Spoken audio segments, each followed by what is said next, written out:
यही अब आएगा, कोरोना का भूत। पुलिस प्रशासन के जिम्मे है काम बहुत, पुलिस प्रशासन के जिम्मे है काम बहुत। जो भी तंग करेगा डंडा खाएगा, कोरोना का भूत पकड़ ले जाएगा।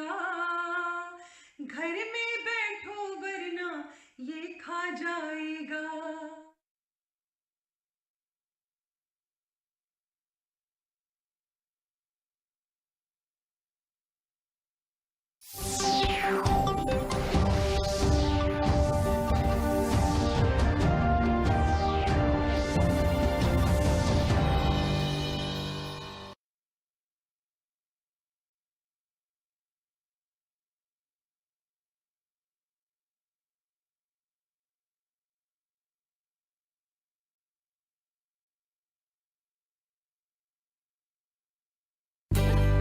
डेजर्ट आ गया पर हमारी चैंपियन नहीं आई अब तक। बिल भरने के पहले तो आएगी ना। सो गर्ल्स क्या हो रहा है? बिल हो रहा है। चल अपना कार्ड दे। पिन दे। RBI कहता है अपना पिन, OTP, CVV या इंटरनेट बैंकिंग पासवर्ड किसी को ना दे। ऑनलाइन बैंकिंग सिर्फ अपने ही कंप्यूटर, मोबाइल और सिक्योर नेटवर्क से करें। हाँ, ये खाने की चैंपियनशिप थी क्या? RBI कहता है जानकार बनिए, सतर्क रहिए। आज तो पार्टी चाहिए। चैंपियन के साथ सेल्फी लेंगे। आइडिया, यही करते हैं पार्टी।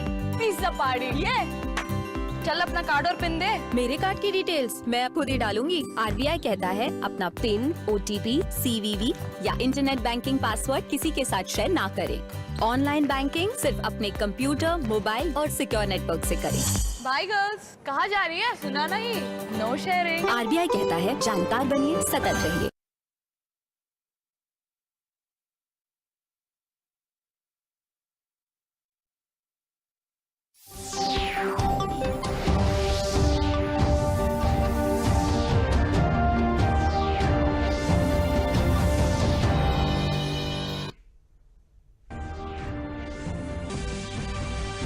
मुख्यमंत्री योगी आदित्यनाथ ने आज सुबह राम मनोहर लोहिया अस्पताल के इमरजेंसी वार्ड का किया निरीक्षण। मरीजों की भीड़ को व्यवस्थित करने के दिए निर्देश। कहा मरीजों के इलाज में न हो कोई कमी।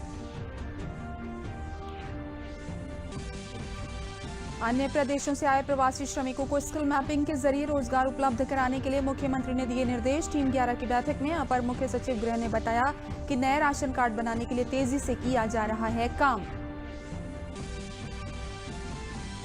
प्रदेश में कोरोना संक्रमण से इलाज के बाद 3,855 लोग हुए स्वस्थ। प्रमुख सचिव स्वास्थ्य ने बताया कि आशा वर्करों के जरिए की जा रही है प्रवासी श्रमिकों की निगरानी।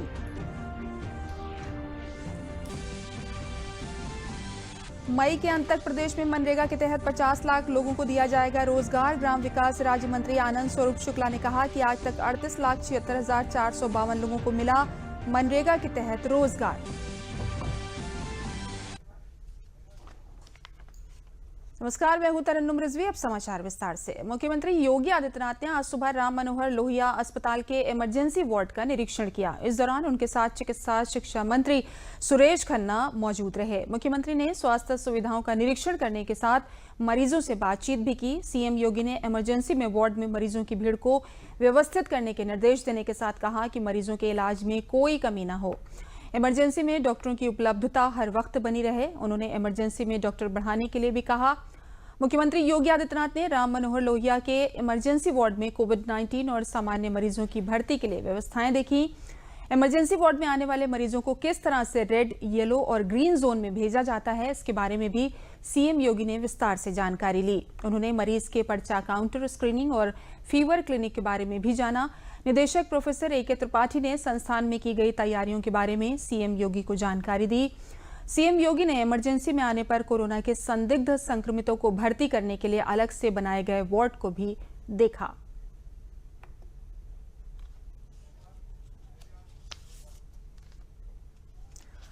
मुख्यमंत्री योगी आदित्यनाथ ने आज स्वास्थ्य संबंधी इमरजेंसी सुधार में और सुधार के लिए दिशा निर्देश दिए हैं। लोक भवन में आयोजित प्रेस वार्ता ने अपर मुख्य सचिव गृह अवनीश अवस्थी ने बताया कि आज सुबह आरएमएल अस्पताल के इमरजेंसी का निरीक्षण करने के बाद मुख्यमंत्री ने कहा कि सभी लोगों को इमरजेंसी स्वास्थ्य सुविधाएं सहजता के साथ मिलें। उन्होंने बताया कि मुख्यमंत्री ने आज टीम 11 की बैठक में निर्देश दिया कि अन्य प्रदेशों से आए प्रवासी मजदूरों की स्किल मैपिंग की जाए और जो लोग जिस विधा में निपुण हैं उन्हें उस हिसाब से रोजगार मुहैया कराया जाए। साथ ही उन्होंने सुरक्षा बलों और मेडिकल स्टाफ को संक्रमण से दूर रखने के उपायों को और प्रभावी बनाने के निर्देश दिए। माननीय मुख्यमंत्री जी के साथ स्वयं चिकित्सा शिक्षा मंत्री जी और वित्त मंत्री जी श्री सुरेश खन्ना साहब भी गए थे। सर ने खुद ही एक एक चीज़ को वहाँ देखा।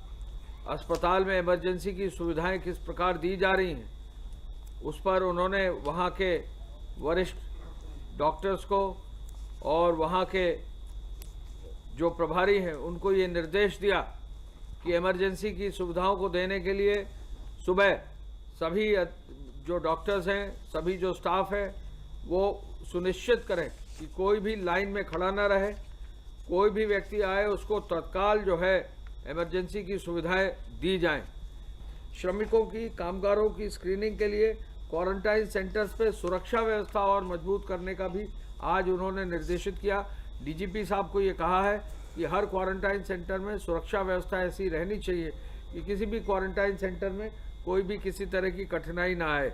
और आज स्किल मैपिंग पर विशेष उन्होंने आज डिस्कशन किया है और कोशिश ये की जा रही है कि हमारे प्रदेश में जो विभिन्न स्किल्स के जो श्रमिक आए हैं, कामगार आए हैं, पेंटर है, कारपेंटर हैं, इलेक्ट्रिशियन है, वेल्डर्स हैं, अन्य जो है कार्य में जो माहिर लोग हैं, उनको मशीन टूल्स को काम करने वाले लोग आए हैं, डेटा एंट्री ऑपरेटर्स आए हैं।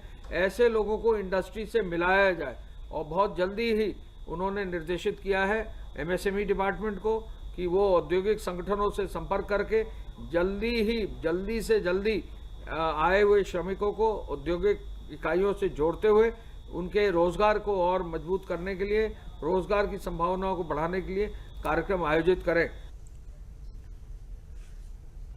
प्रमुख सचिव स्वास्थ्य अमित मोहन प्रसाद ने बताया कि प्रदेश में पिछले बीते 24 घंटों में 277 नए कोरोना संक्रमण के मामले आए हैं। उन्होंने बताया कि प्रदेश में अब सक्रिय कोरोना संक्रमण मामलों की संख्या 2790 है, जबकि 3855 लोग कोरोना संक्रमण से उपचार के बाद ठीक हो चुके हैं।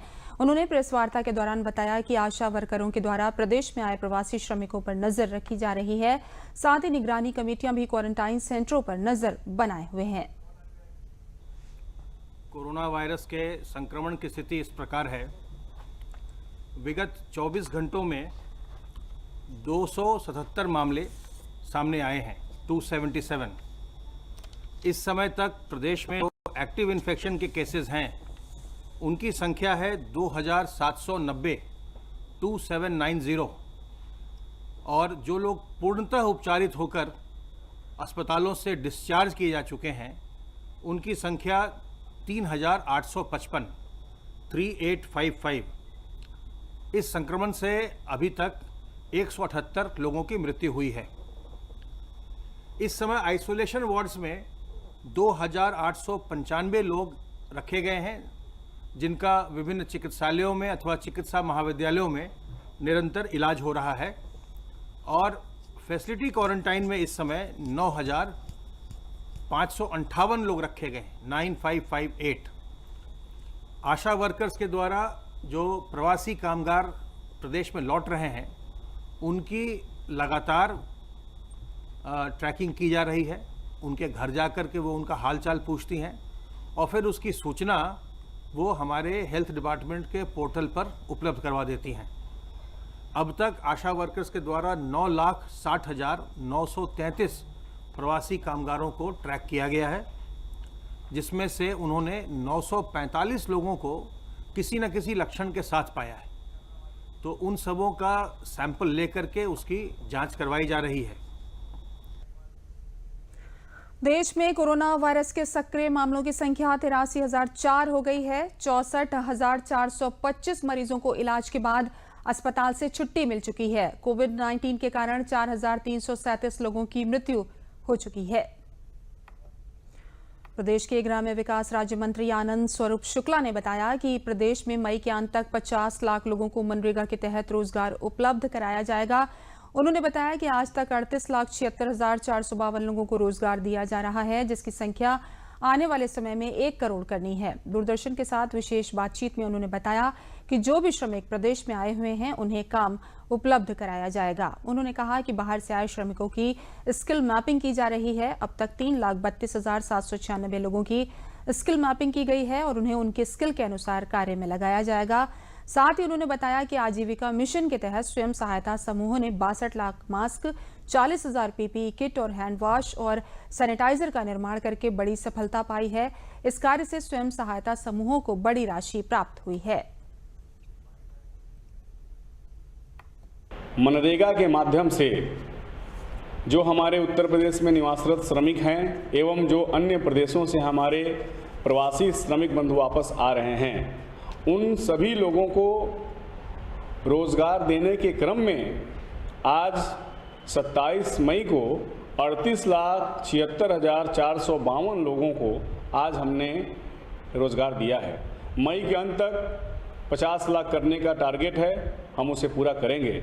पूज्य मुख्यमंत्री जी की जो अपेक्षा है उस काम को हम निश्चित रूप से पूरा कर रहे हैं और 201 रुपये की दैनिक मजदूरी पर जो मजदूरी हम 7 से 10 दिन के अंदर सभी उन श्रमिक बंधुओं खाते में डाल रहे हैं। जो भी प्रवासी बंधु बाहर से आ रहे हैं, जो वयस्क हैं, जो कार्य करना चाहते हैं, महिला पुरुष कोई भी जो जॉब कार्ड बनाना चाहते हैं, उनके लिए हमने उचित व्यवस्था की है। सभी के जॉब कार्ड बन रहे हैं, सभी को काम मिल रहे हैं और हम इसे बहुत जल्द 1 करोड़ तक पहुंचाने का लक्ष्य हमारा है, हम उसे पूरा करेंगे। ग्राम्य विकास विभाग बाहर से आने वाले श्रमिकों की स्किल मैपिंग की जा रही है। हमारे श्रमिकों में कौन सी स्किल है, किस कार्य में वो निपुण हैं, उनका एक मैपिंग हम लोगों के द्वारा किया जा रहा है। अभी तक ग्राम विकास विभाग ने 3,32,796 लोगों का स्किल मैपिंग कर लिया है। उनके एक डेटा तैयार किया जा रहा है और जो जिस कार्य में होंगे उन्हें उसका रोजगार व्यवसाय कराने में ग्राम विकास विभाग उनका सहयोग करेगा। इसी के साथ राज्य ग्रामीण आजीविका मिशन के माध्यम से हमारे स्वयं सहायता समूह, हमारे 14,882 से अधिक स्वयं सहायता समूह की दीदियों ने 62,46,452 मास्क तैयार किए हैं, जिसमें से 48,672 मास्क बिक गए हैं। शेष भी उस प्रक्रिया में हैं। हमारे समूह की दीदियों के द्वारा लगभग 40,000 से अधिक पीपीई किट बनाए गए हैं। 1000 से अधिक लीटर के हैंड वॉश और लगभग 25,000 से अधिक लीटर के सैनिटाइज़र हमारे समूह की दीदियों के द्वारा बनाए गए हैं और लगभग 8.5 करोड़ से अधिक रुपए की आय हमारे समूह की दीदियों को हुआ है। विभिन्न प्रदेशों से श्रमिक स्पेशल ट्रेनों से लखनऊ पहुंच रहे श्रमिकों को उनके गंतव्य तक पहुंचाने के लिए प्रदेश सरकार ने भारी संख्या में चारबाग रेलवे स्टेशन पर व्यवस्था की है। यहां से पिछले 1 हफ्ते से हजारों श्रमिकों को उनके घरों तक विशेष बसों से पहुंचाया जा रहा है। बसों का संचालन देख रहे अपर मजिस्ट्रेट नगर अजय कुमार राय ने बताया कि लखनऊ में उतरने वाले श्रमिक अधिकतर पूर्वांचल के जिलों से संबंध रखते हैं। यहां से देवरिया, बलिया, गोरखपुर जैसे जिलों के लिए ज्यादा बसें जा रही हैं। इसके साथ ही श्रमिकों की संख्या को देखते हुए अन्य जिलों में भी बसों को भेजा जा रहा है।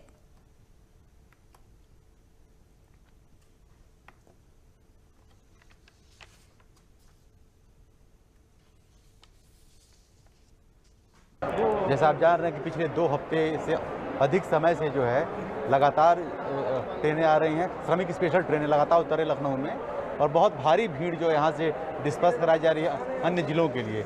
यहाँ से पूरे उत्तर प्रदेश के लिए, लेकिन मेनली जो सेवाएं हैं वो तो पूर्वांचल और पश्चिमांचल में जो है एटा है, फर्रुखाबाद है, जो डिमांड रहती है वैसे हम लोग बस रेडी कर दें तुरंत।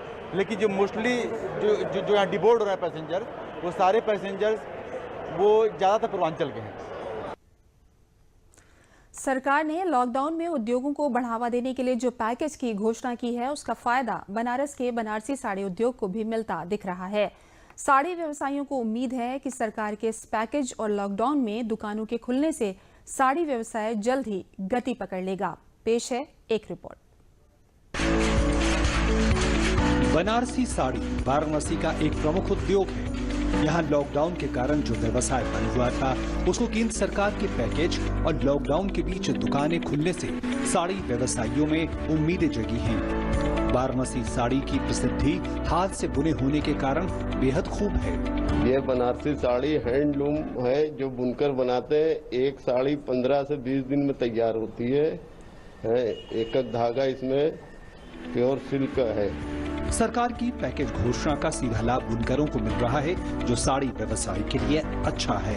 गवर्नमेंट ने अभी जो अनाउंसमेंट की बुनकरों के लिए, अगर से बुनकरों को उसमें फायदा होगा तो आगे हम लोग जो उनसे खरीदते हैं माल, तो उसकी डिमांड बनेगी, तो उससे सभी को फायदा होगा। साड़ी व्यवसायियों को उम्मीद है कि सरकार के पैकेज और लॉकडाउन में दुकानें खुलने से अब व्यापार को गति मिलेगी।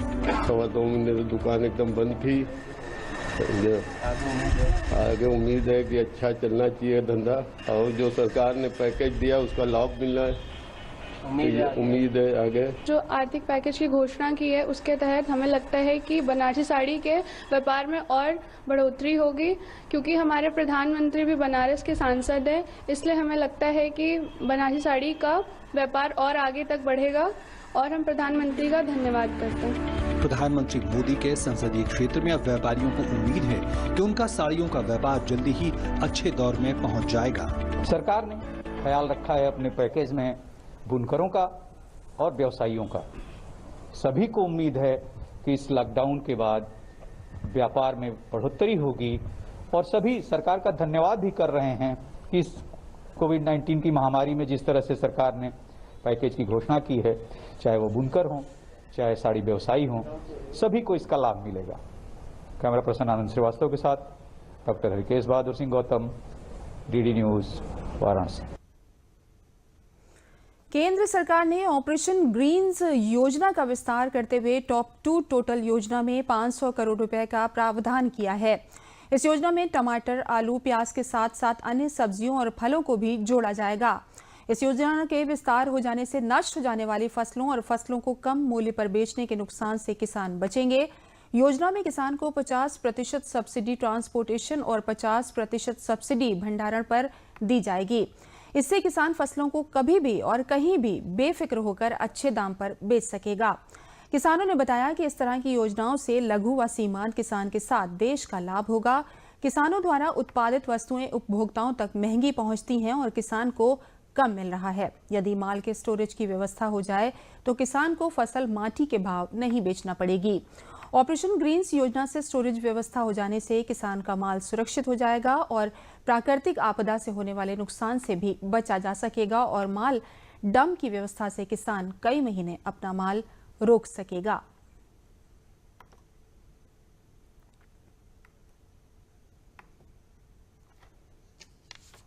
ऑपरेशन ग्रीन मिशन योजना चल रही है, तो इसके अंतर्गत ये है कि अगर किसानों को वास्तविक लाभ मिल जाए और ये सब कुछ बनाने को मिल जाए, कोल्ड स्टोरेज जो बना रहे हैं, भंडार गृह, तो उससे क्या होता है कि किसान का माल बच जाएगा, सुरक्षित हो जाएगा। अभी जो हमारे पास माल रखा है और बरसात हो गई, आकस्मिक बरसात हो गई, 3-4 बार आंधी आ गई, पानी आ गया, तो सारा माल सड़ गया। अब हमको कोई दाम भी नहीं मिला, उसका क्लेम भी हम बताएं तो किस हिसाब से बताएं।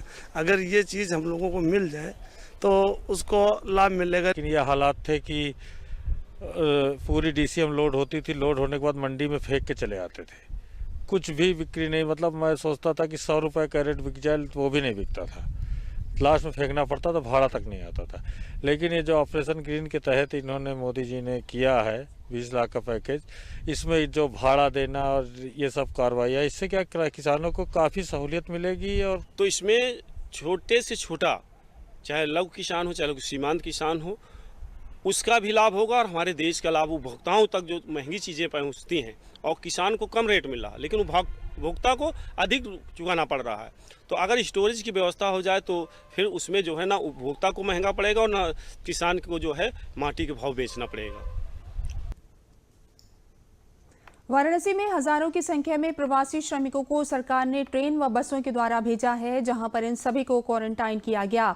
क्वारंटाइन का समय बीतने के बाद इन सभी प्रवासी मजदूरों का मनरेगा जॉब कार्ड बनवाया गया और सभी को मनरेगा के तहत कार्य करने की व्यवस्था की गई है। वाराणसी के मुख्य विकास अधिकारी मधुसूदन ने बताया कि वाराणसी में प्रवासी श्रमिकों को मनरेगा के अंतर्गत काम दिया जा रहा है और जिनका जॉब कार्ड नहीं है उनका कार्ड भी बनाया जा रहा है। मनरेगा में इस वक्त जल संरक्षण से संबंधित कार्यों को कराया जा रहा है, जैसे कि तालाबों का गहरीकरण करना, नालों नहरों की सफाई करना। इसके अलावा संपर्क मार्गों का भी कार्य कराया जा रहा है। मनरेगा कार्य के दौरान श्रमिक मास्क लगाकर काम कर रहे हैं। जिनके पास मास्क नहीं है उनको सरकार मास्क दे रही है। हैंड सैनिटाइजर के अलावा मौके पर साबुन पानी की भी व्यवस्था रहती है, जिससे कि वो समय समय पर अपने हाथों को स्वच्छ कर सकें। सोशल डिस्टेंसिंग का भी विशेष ध्यान रखा जाता है। श्रमिकों का कहना है कि सरकार द्वारा मनरेगा में हम सभी लोगों को काम मिलने से काफी राहत महसूस हुई, जिसके लिए प्रधानमंत्री नरेंद्र मोदी को धन्यवाद दे रहे हैं।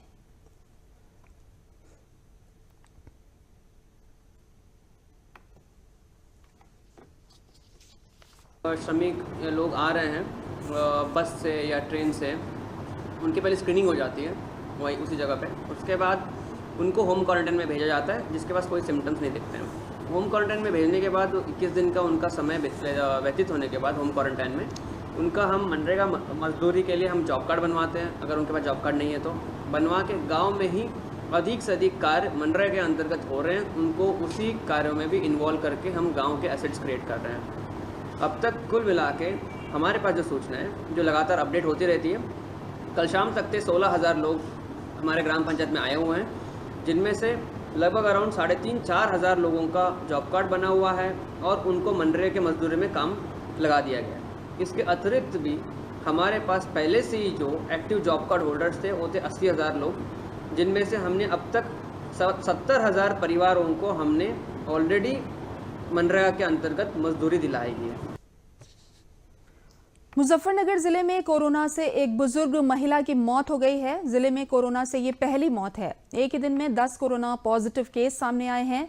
जिले में कोरोना के अब 59 मामले सामने आ चुके हैं। इनमें 24 ठीक होकर अपने अपने घर चले गए हैं। 35 का उपचार चल रहा था, जिनमें एक 83 वर्षीय महिला की मौत हो गई है। महिला की 3 दिन पहले ही कोरोना पॉजिटिव की रिपोर्ट आई थी और उसे मेरठ मेडिकल कॉलेज में भर्ती कराया गया था। जो 10 नए मामले आए हैं ये सभी प्रवासी श्रमिक हैं जो तमिलनाडु से आए हैं। इनको पहले ही क्वारंटीन किया हुआ था। एडीएम वित्त आलोक कुमार ने बताया कि जो नए मरीज आए हैं उन्हें मुजफ्फरनगर मेडिकल कॉलेज में भर्ती करा दिया गया है।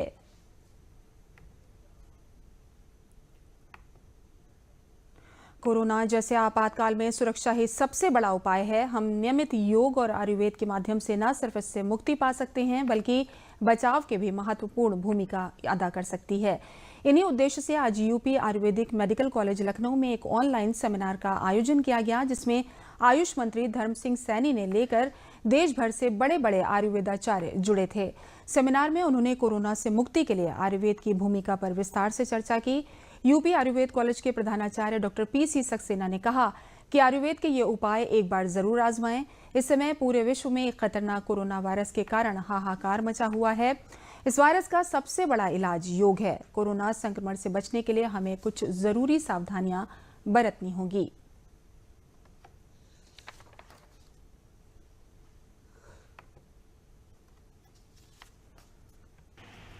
आज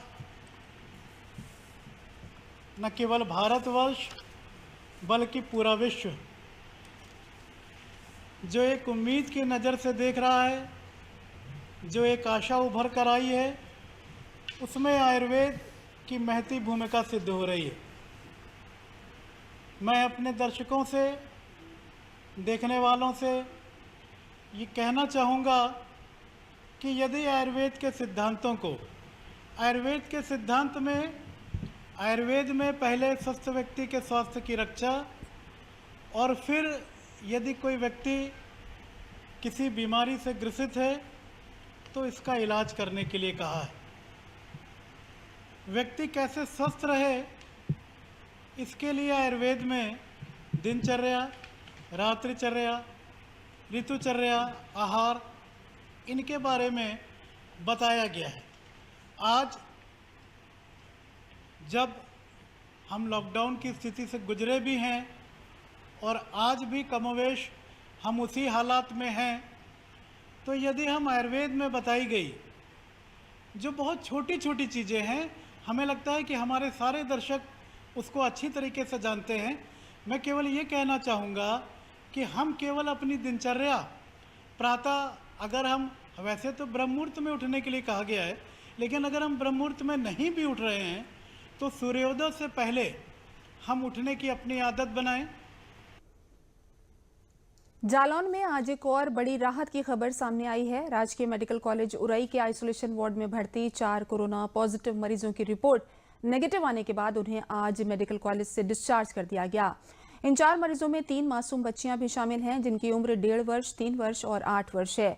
वहीं इन बच्चियों की देखभाल के लिए इनके साथ रह रही इनकी मां को भी डिस्चार्ज किया गया है। साथ में एक अन्य 30 वर्षीय महिला मरीज को भी आज डिस्चार्ज किया गया। मेडिकल स्टाफ ने उनके ऊपर पुष्प वर्षा करके और माला पहनाकर उन्हें मेडिकल कॉलेज से घर के लिए विदा किया। साथ ही मोहल्ले वालों ने ताली बजाकर इन बच्चों का घर वापसी पर स्वागत किया। बच्चों की मां आयशा ने जिला प्रशासन और सरकार के द्वारा किए गए राहत कार्य की जमकर सराहना की।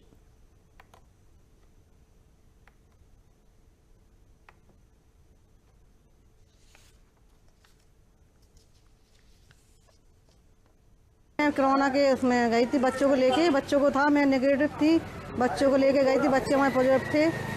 और मैं 3 बच्चों को लेके गए थे। क्या उम्र थी बच्चों की? बच्चों की एक 9 साल, एक 5 साल, एक 1.5 साल की थी जी। बच्चों को अलग रखा गया, हमें अलग रखा गया। हाँ, बच्चों को देखभाल बहुत अच्छी हुई है, हम लोगों की बहुत ख्याल रखा गया है। स्टाफ नर्स ने, डॉक्टर ने, सबने, स्टाफ सबने, पूरे मेडिकल वालों ने बहुत ध्यान दिया है। आज राजकीय मेडिकल कॉलेज जालौन से 5 मरीज जो कि कोरोना पॉजिटिव थे डिस्चार्ज किए गए हैं। इनमें से एक बच्ची 1.5 साल की थी, एक बच्ची 3 साल की थी, एक 8 साल की और उसकी माँ। इसके अलावा एक महिला करीब 30 साल जिसकी उम्र थी, वो भी कोरोना पॉजिटिव थी, उसको भी डिस्चार्ज किया गया है। कोरोना वायरस के चलते देश में चल रहे लॉकडाउन के कारण गरीब, असहाय और मजदूर पेशा व्यक्तियों व उनके परिवार को संकट से उबारने के लिए केंद्र सरकार बड़ी मदद कर रही है। इसी कड़ी में ऐसे गरीब और असहाय परिवार जिनके पास अंत्योदय या पात्र गृहस्थी का राशन कार्ड हो, अथवा ऐसे मजदूर जो मनरेगा, श्रम विभाग अथवा नगर पालिका या नगर पंचायत में पंजीकृत हों, उन सबको प्रधानमंत्री गरीब कल्याण योजना के अंतर्गत 5 किलो चावल प्रति यूनिट देने की प्रधानमंत्री द्वारा घोषणा की गई है। प्रधानमंत्री की इस घोषणा के बाद ये दूसरा महीना है जिसमें अंबेडकर नगर जिले में प्रधानमंत्री गरीब कल्याण योजना के तहत मुफ्त चावल सभी गरीब परिवारों को दिया जा रहा है। मुसीबत की इस घड़ी में जब लोगों के पास लॉकडाउन के कारण कोई काम नहीं है और लोग अपने घरों में ही बंद हैं, ऐसे में केंद्र सरकार की तरफ से मुफ्त चावल मिलने से गरीब परिवार के लोग काफी खुश हैं और प्रधानमंत्री नरेंद्र मोदी को आभार और धन्यवाद दे रहे हैं।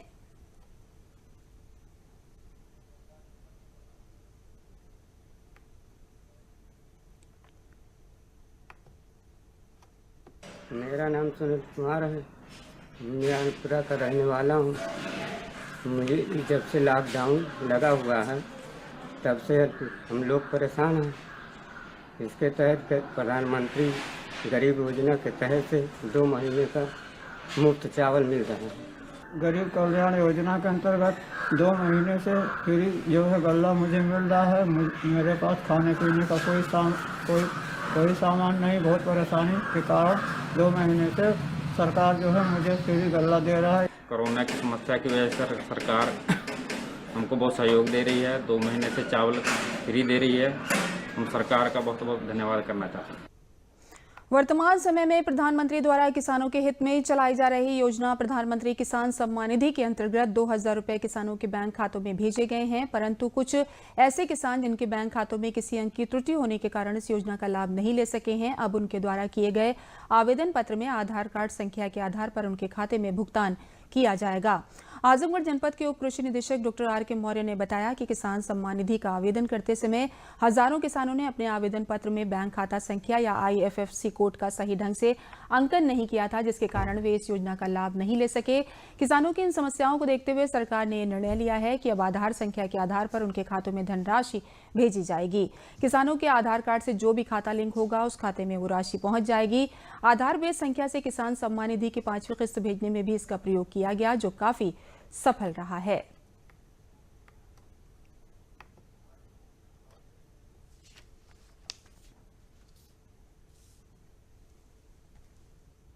अभी तक जो किसानों का भुगतान किया जा रहा था उसमें ये व्यवस्था दी गई थी कि किसानों का आधार और आधार के सापेक्ष जो खाता नंबर था उसी के हिसाब से इसका पंजीकरण कराया गया था, किसानों द्वारा फिल किया गया था और उसी तरह से भुगतान हो रहा था। लेकिन इसमें एक समस्या ये देखा गया कि जिस समय फीडिंग हो रही थी तो फीडिंग के समय कुछ किसानों का जो खाता नंबर था उसमें आधार नंबर तो सही था लेकिन खाता नंबर में गड़बड़ी हो गई। तो जिसकी खाता नंबर गड़बड़ हो गया उन किसानों का धनराशि उनके खाते में जा करके जिसका खाता नंबर था उसके खाते में जाने लगी। कहने का मतलब यह है कि जिसका आधार नंबर है उसके खाते में जा करके किसी दूसरे के खाते में धनराशि जाने लगी। तो अब तक अभी किसानों को जो पहली, दूसरी और तीसरी किस्त का भुगतान किया गया था उसमें अकाउंट बेस्ड भुगतान किया गया था, लेकिन अब जो भुगतान की कार्रवाई चल रही है और ये प्रक्रिया में है उसमें आधार बेस्ड पेमेंट की कार्रवाई चल रही है। इसी के साथ समाचार समाप्त हुए। नमस्कार।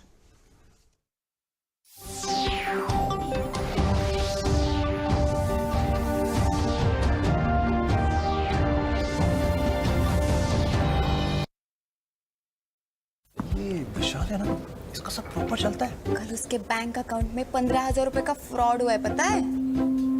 इसको तो कोई टेंशन ही नहीं होती है, देखना। टेंशन क्यों? मेरी कोई गलती नहीं थी। फिर भी फ्रॉड होने पर मैंने तुरंत बैंक को इन्फॉर्म कर दिया। आरबीआई कहता है अगर आपके अकाउंट से किसी ने धोखे से पैसे निकाले हैं तो बैंक को जल्द से जल्द इन्फॉर्म कीजिए। 3 दिन के अंदर इन्फॉर्म